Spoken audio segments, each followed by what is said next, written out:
fortunate with our clients from East Mary because they seem to have enjoyed the process, everything from like the design to monitoring the evolution of the cabinetry from day one, because we were posting a lot of YouTube videos and a lot of Instagram stories, and I think they enjoyed seeing like the whole process and seeing it come together like on site as well.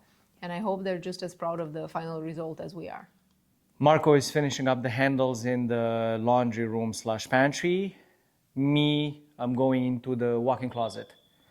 I'm going to start with the spacers, crown molding, toe kicks. So do everything, dress up all the boxes so that I can put the doors on one side, on two sides actually. We have doors and the hanging rods.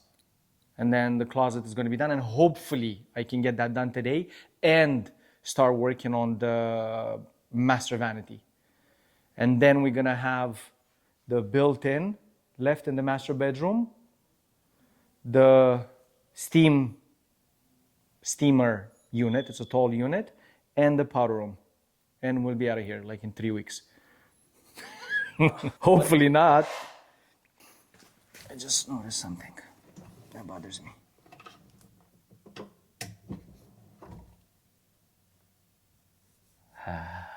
What did you say? The drawer front was slightly lower than the other one, which is like really slightly. Now it's not anymore. No, he's just a perfectionist, which is like a great feature, a great trait to have in this profession, but it benefits the project, but not my nerves.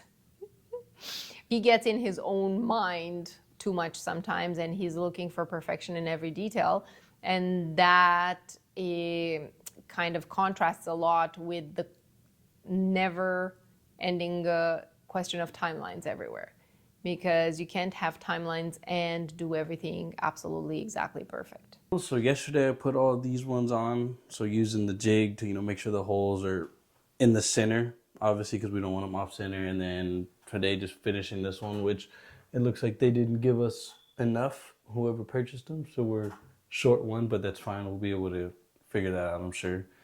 But I was just finishing up all this top row of all the small little golden knobs, which I wish all the other ones would have been as simple as those.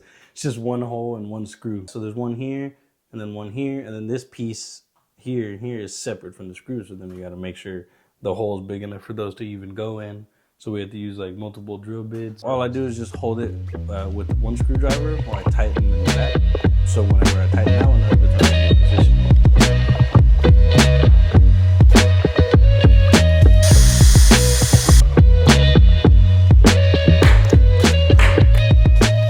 Basically, it just creates like a tiny little indent right where the center is, where we want to start screwing.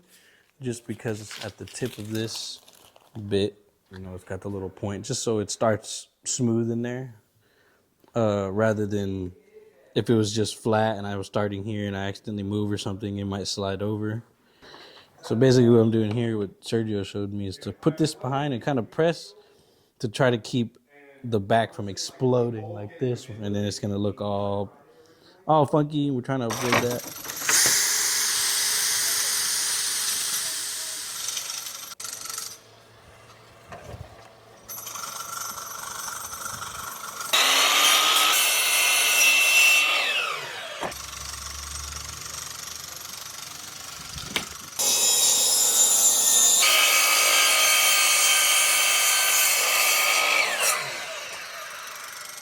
This continues with this. You can tell that it's from the same piece actually. Same thing here, the big cathedrals, how they continue, and everything else. This comes in 4x8, so 48 inches by 96 inches. Rick, because he was the one cutting this, has to make sure, so he has to look at the 3D plans, see exactly the positioning of all the drawers, and make sure that he's choosing them on the CNC in the right order and positioning them on the sheet so that they will be in sequence.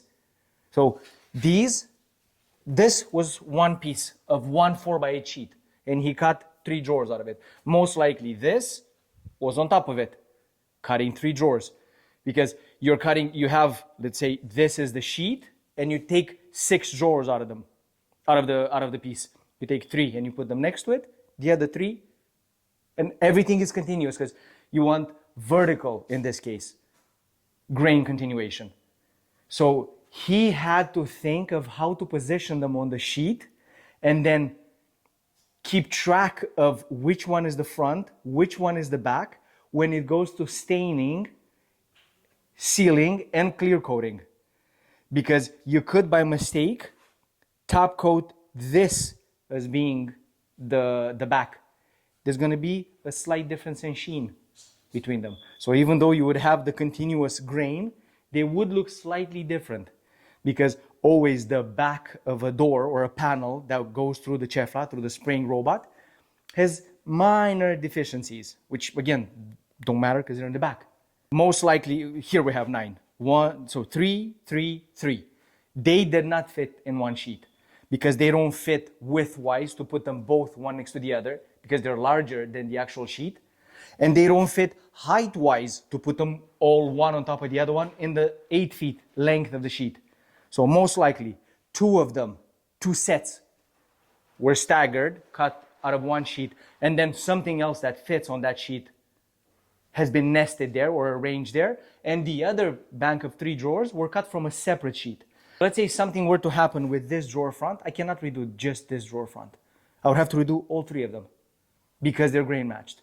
You know what's funny is a lot of the times when you go out of your way and you seek perfection, it's a given to the client. They don't notice when you do it, but they will notice if you don't.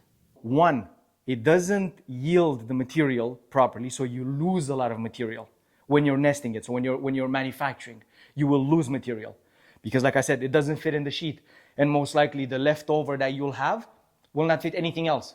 So that's scrap. So 1, extra cost incurred there. Then installation, something happens with it, or even finishing. There's a little speck or a little, you're gonna have to redo it. And not just 1, everything that grain matches that piece. So a second chance of adding or incurring extra cost. And then on site, you install it, you nick the corner. On a regular drawer front or side panel, you go, oh, it's at the bottom. I can rotate it, and the damage is going to be covered by the cabinet. It's going to be in the back. You cannot see it. You don't have this option here. They go in the sequence that they were cut in. I'm willing to take on that risk, knowing that the result is going to be so many steps above normal.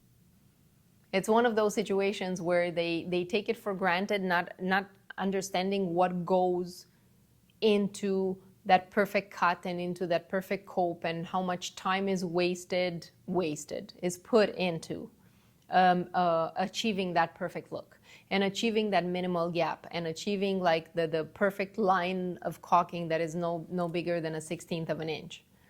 But they will definitely notice if you don't go the extra mile and you do leave a bigger gap and it becomes a wider, space. I'm sorry. I'm not sorry. Not enough coffee.